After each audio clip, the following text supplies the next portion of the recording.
For a long time, Buckingham Palace kept totally silent, so quiet that the quietness itself started telling a story. News people asked, experts made guesses, and everyone wondered, why weren't Meghan and Harry's kids, Archie and Lilibet, ever treated like they were next in line for the throne? Why didn't they show up at palace parties, in official family pictures, or in the ceremonies that welcome every royal baby? There were no answers, just that cold, heavy silence. But then, things changed.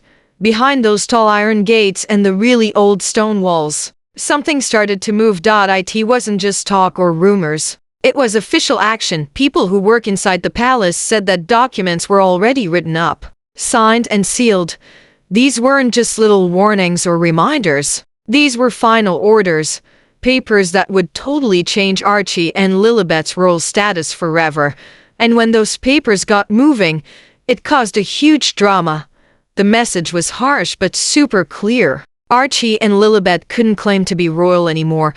The palace wasn't doing this because they were mad or wanted to get back at someone. This was about rules, about order, and about the monarchy's oldest rule book, written over 100 years ago when kings basically had total power and royal family lines were protected like gold. The year was 1917, and Britain was fighting a war inside the palace.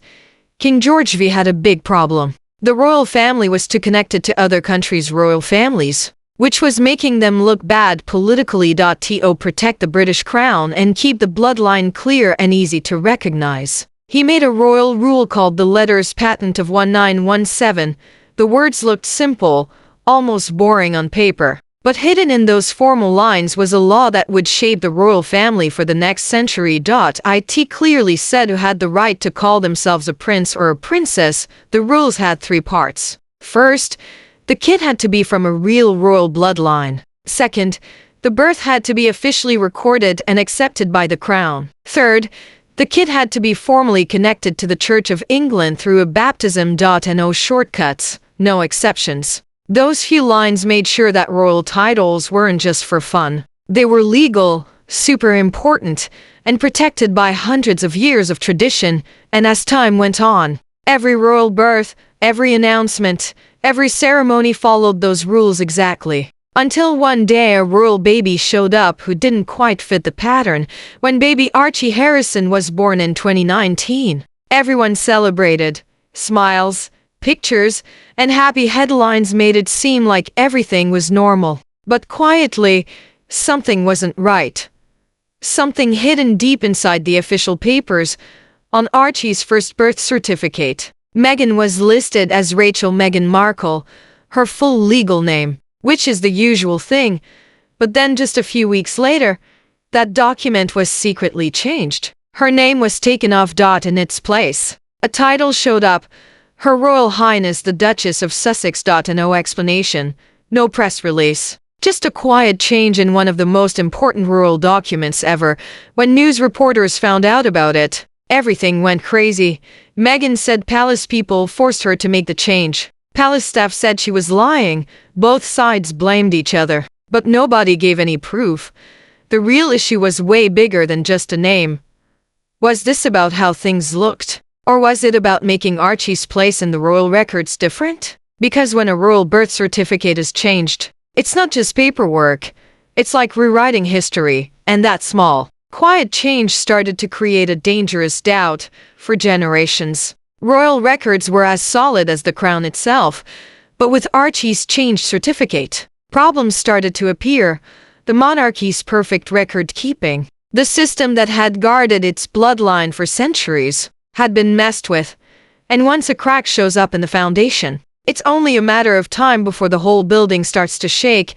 When Archie was born, the problems in the royal record were tiny, like small cracks in marble. But by the time Meghan had her second baby, those cracks had become huge. In June 2021, far away from Buckingham Palace, far from the old bells of Westminster, a new baby girl came into the world. Her parents named her Lilibet Diana, a name full of history, using the Queen's own childhood nickname and honoring Princess Diana. It should have been a big royal party, but it was n single quotes t. No palace gates opened. No royal doctors made announcements. No official notice was put on a stand outside Buckingham Palace. Instead, the news came from California in a happy, bright press release written by Meghan and Harry's own team. The words were smooth. The tone was light, but to people who watched the royals, it sounded like a huge warning. For hundreds of years, every royal birth followed a plan set by tradition. A royal doctor signed the record. The palace confirmed every detail, and pictures of the baby were put in the royal archive for people to see later. That system wasn't about showing off. It was about proof that the child belonged to the crown, that the family line was still going strong. But with Lilibet, the palace said nothing. And no royal witness, no royal stamp of approval, no entry into the family history book. And in the monarchy, that silence meant one thing: this birth was not something they would claim. Months later, Meghan happily talked about Lilibet's baptism in California. She said it was a happy, holy moment with family and friends around.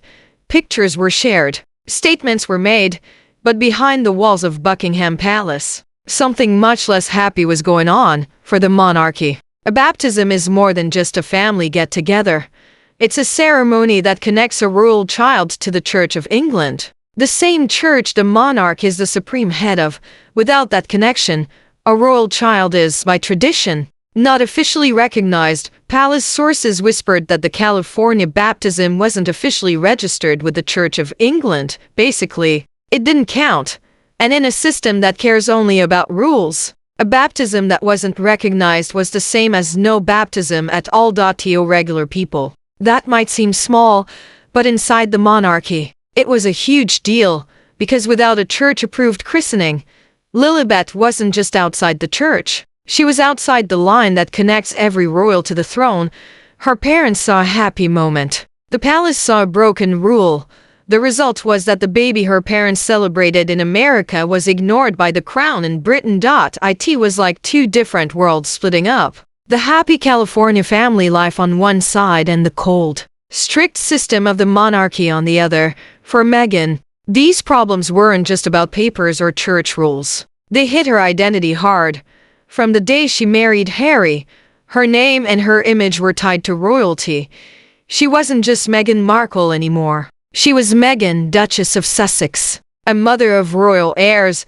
That identity was the power behind everything she did. The interviews, the TV shows, the books, the perfect pictures, the new business brand, all sent one message: this is a woman who is part of the crown. But the crown's approval was slowly disappearing. If the palace didn't accept her children's royal bloodlines, they couldn't support that image anymore. Her brand, which was built on being a royal mom, started to shake. Without those titles, without the palace's official blessing, she risked becoming what the monarchy saw her as: a celebrity, not a royal. And for Harry, who gave up his royal duties for freedom, that realization must have felt like the ground was falling out from under him.